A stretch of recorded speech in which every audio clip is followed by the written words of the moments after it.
তো সংগঠন হলো আমাদের যেটা অভিজ্ঞতা থেকে আমরা বুঝি, যে সংগঠনই হলো শক্তির উৎস। জনগণের কাজ করতে হলে, দেশের কাজ করতে হলে, দেশের সার্বিক উন্নতি আহ, অর্জন করতে হলে সংগঠনই এটা করতে পারে। এবং সংগঠনের শক্তির উৎস হলো জনগণের ঐক্য। এই ঐক্য না হলে, দলাদলি যদি হয়, আমরা ভাগাভাগি আমাদের মধ্যে থাকি, তখন সংগঠনও শক্তিশালী হয় না, আর সেই কাজও সমাজে আমরা করতে পারি না। তাই বারবার আমরা এই ঐক্যের কথা বলি, আপনারা তো শুনে শুনে বোধহয় বিরক্ত হয়ে যান, জানি খালি ঐক্যের কথা বলেন। এটা এটা অভিজ্ঞতার আলোকে বলি, যখনই অনৈক্য হয় তখনই দেখা যায় যে সংগঠন দুর্বল হয়। সংগঠন দুর্বল হলে সমাজের কাজ হয় না, বিভিন্ন ধরনের সেখানে গাফিলতি হয়। অর্থাৎ এই জিনিসটা মনে রেখে আপনারা সবাই মাঠের, যে জেলায় জেলায়, শুধু কেন্দ্রতে না, জেলায় জেলায় সংগঠনকে শক্তিশালী হতে হবে। যদি যদি সংগঠন শক্তিশালী হয় কেন্দ্রতে, আর জেলায় জেলায় সে সেরকম দুর্বল থাকে, তখন কিন্তু আসলে সংগঠনে দুর্বল হয়ে যায়। অর্থাৎ সংগঠনকে যদি আমাদের যে কাজের মধ্যে রাখতে হয়, কাজ অর্জন করতে হয়, জনগণের কাজ আমরা করে যেতে চাই, তখন সংগঠনকে আমরা সেইভাবে শক্তিশালী করার জন্য জেলায় জেলায়ও সংগঠনকে ভালো লোকগুলোকে টেনে আনা, জাতীয় ঐক্য আমরা গড়ে তোলার জন্য সেটা করে যাব। দেশে এলাকায় ঐক্য এবং সর্বোপরি জাতীয় ঐক্য। কেন?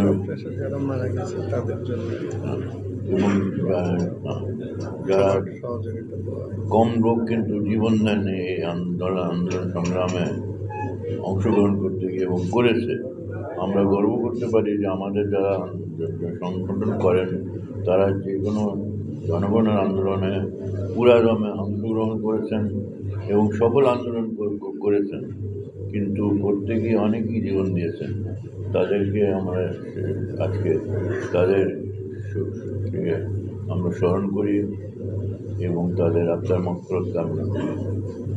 আসুন, আপনারা যেভাবে এখানে আজকে উপস্থিত হয়েছেন, এই ঘর ভর্তি হয়ে গেছে, একটা চেয়ারও আমি খালি দেখছি না, সেটা থেকে প্রমাণ করে যে সংগঠনকে আমরা কত শক্তিশালী করেছি। সবাইকে শুভেচ্ছা দিয়ে সেই শক্তিশালী সংগঠন হলো আমাদের সব কিছু করার উৎস। আপনার এই অবদানের জন্য আমি সবাইকে কৃতজ্ঞতা জানাই, অভিনন্দন জানাই। এটা আপনাদের অর্জন। আপনারা আন্তরিকভাবে এটা করে এসছেন বলেই আজকে এই সংগঠন। আজকে আপনাদের এখানকার এই রুমে চেয়ার দেওয়া যাচ্ছে না, সেটাও প্রমাণ করে যে এটা আপনারা সংগঠনকে কীভাবে শক্তিশালী করেছেন, এবং আপনাদের এখানে উপস্থিতি প্রমাণ করছে যে আপনারা সংগঠনকে ধরে অনেক কিছু করতে পেরেছেন এবং অনেক কিছু করতে পারবেন।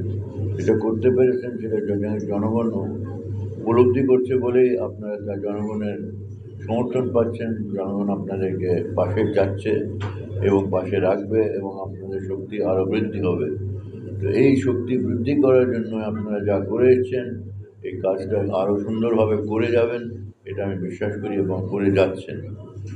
কাজের মধ্যে দিয়ে জনগণের সমর্থন, এটি হলো আসল সমর্থন। অন্য কোনো কিছু করে বাবা পাওয়ার চেয়ে কাজ করে বাবা পাওয়াটা উচিত। কাজ, অনেক কাজে করার সুযোগ আছে জেলায়, শহরে, কেন্দ্রতে। এই কাজগুলো আপনারা করে এসছেন, করে যাবেন। আর সংগঠনকে যেভাবে সুন্দরভাবে ঐক্যবদ্ধ হয়ে সংগঠনকে শক্তিশালী করেছেন, সেভাবে সংগঠনকে শক্তিশালী করে রাখবেন।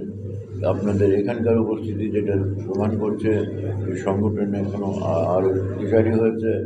ভবিষ্যতে এইরকম বড় ঘরে আমরা আজ এখানে তো অনেকেই দাঁড়িয়ে আছে, তার জন্য আমি দুঃখ চাচ্ছি আপনার কাছে, কিন্তু এটা হলো সংগঠনের সফলতার কারণে আপনাদেরকে দাঁড়িয়ে থাকতে হচ্ছে। আর ভবিষ্যতে এর চেয়ে বড় ঘরেও আমরা জায়গা দিতে পারবো না। তো সেটা হলো সংগঠনের জনগণের সমর্থন পাওয়ার প্রমাণ, যেটা আপনারা অর্জন করতে থাকবেন কাজের মধ্যে দিয়ে।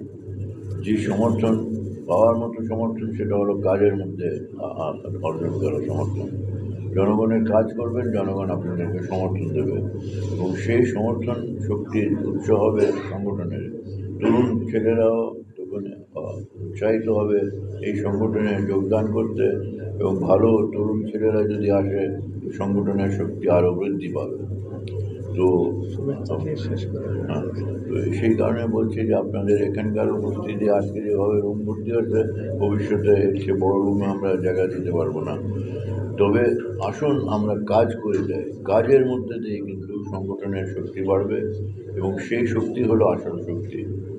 জনগণের কাজ দিয়ে জনগণের সমর্থন পাওয়া, জনগণের থেকে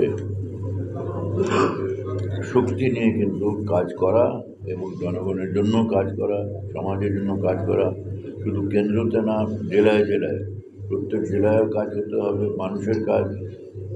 সেটা করে সেই আস্থা অর্জন করে কিন্তু আমাদের সংগঠনের আস্থা বাড়ানো, এটা আমাদের লক্ষ্য থাকবে। এইরকম কোনো আমরা জায়গা দিতে পারবো না ভবিষ্যতে। তো সেই কারণে সেই কাজ করে যান। আমরা যারা মারা গেছে তাদের জন্য দোয়া চেয়ে শেষ করছি। যারা মারা গেছেন এই কাজ করতে আমরা জানি অনেকেই মানে এত আন্তরিকভাবে কাজ করেছেন যে জীবন দিয়েছেন, তাদের আত্মার কামনা করছি শেষ করছি। এবং আজকে আপনারা সবাইকে আন্তরিক